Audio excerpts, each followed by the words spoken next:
बारामती विधानसभा मतदारसंघामध्ये आज मतदान पार पडतंय. आपल्याबरोबर श्रीनिवास पवार आहेत. आपण जर पाहिलं तर मोठा उत्साह जो आहे तो नागरिकांचा पाहायला मिळतोय. लोक उन्हातही बाहेर पडताना पाहायला मिळत आहेत. काय प्रति नाही, कारण लोकांना पण माहिती आपण का मतदान करतोय. दादांनी जे काही गेली 40 वर्ष बारामतीसाठी कष्ट घेतले, तर त्याच्यामध्ये एक भावनिक लोकांचं हे आहे की बाबा, तसं बघायला गेलं ते 2-3-2.5 महिन्यापूर्वी जी काही घटना घडली, त्याच्यामुळं एक दादांना श्रद्धांजली म्हणून लोक येणार मतदान करायला. आपण जर पाहिलं तर रोहित पवार असतील किंवा जय पवार असतील यांनी जे वक्तव्य केलं की 2029मध्ये लोकांची इच्छा आहे की जय पवारांनी उमेदवारी करावी आणि त्यालाच अनुसरून रोहित पवार म्हटले की बारामतीमध्ये सर्वपक्षीय निवडणूक 29मध्ये पाहायला मिळेल. हो, म्हणजे कसं आहे, आता ते जय पवार म्हणाले किंवा रोहित जरी म्हणाले, तर जय पवारांचा सुद्धा वहिनी घेतील खरं म्हणजे तो निर्णय पक्षाचे अध्यक्ष म्हणून. आणि इकडं हे जर म्हणाले असतील की सर्वपक्षीय, म्हणजे त्याचा म्हणण्याचा अर्थ काय होता की प्रत्येक पक्ष वेगळे उभे राहतील का सर्वपक्षीय म्हणजे सगळे म्हणून एक निर्णय घेतील असा होता. सगळे पक्ष वेगळे वेगळे लढू शकतात. हो, बरोबर ना. मग ते कसं आहे, 3 वर्ष राजकारणात खूप मोठे काळ आहे. त्यामुळे 3 वर्षात काय काय बदल होऊ शकतात, त्यांच्यामध्ये काय होऊ शकतात, ह्यांच्यामध्ये काय होऊ शकतात, हे आत्ता तरी काही अंदाज बांधता येत नाही. त्याच्यामुळं आत्ता त्याच्याबाबत बोलणं मला योग्य वाटत नाही. नाही, पण दोघांनाही काय सल्ला राहील तुमचा आजच्या दिवशी दोघांनी वक्तव्य करणं कितपत योग्य? नाही, आत्ताच्या खरं म्हणजे लक्ष आपल्या मतदानावर द्यायला पाहिजे होतं दोघांनी, की मतदान किती होते, जास्तीत जास्त कसं करता येईल आणि जास्तीत जास्त लोक कशी पोचतील, हे विषय सोडून पार 29पर्यंत जाणं जरा मला अति वाटतं. आपण जर पाहिलं तर युगेंद्र पवारही राष्ट्रवादीमध्ये आहेत आणि या दोघांनीच 29 आणि 29मध्ये युगेंद्र पवार या तिघांच्यामध्ये असतील. परत मी तेच सांगेन की साहेब त्या पक्षाचे अध्यक्ष आहे, पवारसाहेब ठरवतील आणि इकडं वहिनी अध्यक्ष आहेत, त्याच्यामुळे त्या ठरवतील किंवा ते दोघं तेव्हा एक असतील नसतील, ते 29 साली तो काळ ठरवेल. आत्ता आपण काही त्याच्यावर बोलू शकत रोहित पवारही बारामतीत जास्त दिसतो. नाही. ते पक्षाचा पाठिंबा होता म्हणून ते आले असतील की बाबा आपल्या पक्षाचा पण प्रचार करायला पाहिजे ह्याच्यासाठी, वहिनींसाठी, म्हणून ते आले असं होते, असं माझ्या 1-2 ठिकाणी ऐकण्यात आलं. नाही, पण एक वडीलधारे म्हणून सगळ्यांनाच सल्ला काय तुमच्या या दोघांना?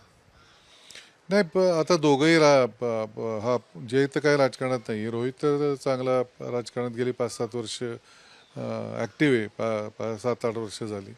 त्याच्यामुळं मला असं वाटतं आमची नवी पिढी सुज्ञ आहे, त्यांना त्याची चांगलं कळतं काय बोलायचं आणि काय नाही बोलायचं. पण हे दोन्ही पवारांच्या वादात म्हणा किंवा या आपण जर पाहिलं तर तिसरं कोणाचा फायदा होईल असं वाटतं का तुम्हाला, किंवा लोकांनी जे प्रयत्न सुरू केलेत आता? नाही, मला नाही असं वाटत की वाद काय आहे, कारण आमची फॅमिली तशी फार घट्ट आहे, एकत्र आहे. राजकीय ह्याच्यामध्ये थोड्या वर खाली होतं, काही महत्त्वाकांक्षा पुढं मागं होतात. त्याच्यामुळं आणि जर इतर पक्ष त्याचा फायदा घ्यायचा प्रयत्न करतील किंवा करत असतील, तर ते पण यांना माहिती का नाही की गेली 60 वर्ष आमचं कुटुंब बारामतीच्या राजकारणात किंवा देशाच्या राजकारणात साहेब आहेत. त्याच्यामुळं मला असं वाटतं आमच्या मुलांनी पण लहानपणापासून बघितलेलं आहे सगळ्यांच्याच, की राजकारण काय असतं आणि कसं असतं. 29मध्ये काय चित्र असेल ते जनता. मला असं वाटतं, हां, 29ला बारामतीकर सुज्ञ आहेत, त्यांच्या एवढं सुज्ञ मतदार तुम्हाला कुठं मिळणार नाही. आणि त्याच्यामुळेच त्यांनी साहेबांना, दादांना एवढे वर्ष, सुप्रियाताईंना एवढे वर्ष साथ दिली. तर ते त्यांच्या एवढं मला नाही वाटत ते कोण हुशार आहे की सांगाले की त्या 29ला काय घडेल. पण 29मध्ये जे जनतेच्या बरोबर राहील किंवा जे जनतेच्या बरोबर आहे किंवा जनतेच्या प्रश्नासाठी आक्रमक आहे असं वाटतं. अर्थातच जे 3 वर्ष काम दाखवायचं. बरोबर आहे, सगळ्यांना कामच दाखवलं पाहिजे आणि ते सगळेजण करतात, पण आमच्या घरातले लोक सोशल वर्क पण भरपूर करतात. त्याच्यामुळं मला नाही वाटत की काही त्याच्यामध्ये, आणि शेवटी आमचे वरिष्ठांचे पण निर्णय मान्य करतात घरातले तरुण वर्ग. नाही, पण आज या दोघांच्या वक्तव्यामुळे तुम्हाला काय वाटलं एक वडीलधारे म्हणून? नाही, ठीक आहे, आता दोघंही बोलून गेले, तुम्ही लोक सारखेच येऊन प्रश्न विचारतात, त्याच्यामध्ये ते बोलून गेले असतील ह्याच्या फ्लोमध्ये किंवा कार्यकर्त्यांची इच्छा आहे, मग त्यांनी त्याचं उत्तर दिलं असेल. पण आत्ता मला वाटतं आपण फोकस हा मतदानावर केला पाहिजे, की जास्तीत जास्त मतदार येऊन कसं मतदान करतील त्याच्यावर केला पाहिजे. किती अपेक्षित आहे, किती टक्के मतदान होईल आणि दादांपेक्षा जास्त लीड राहील?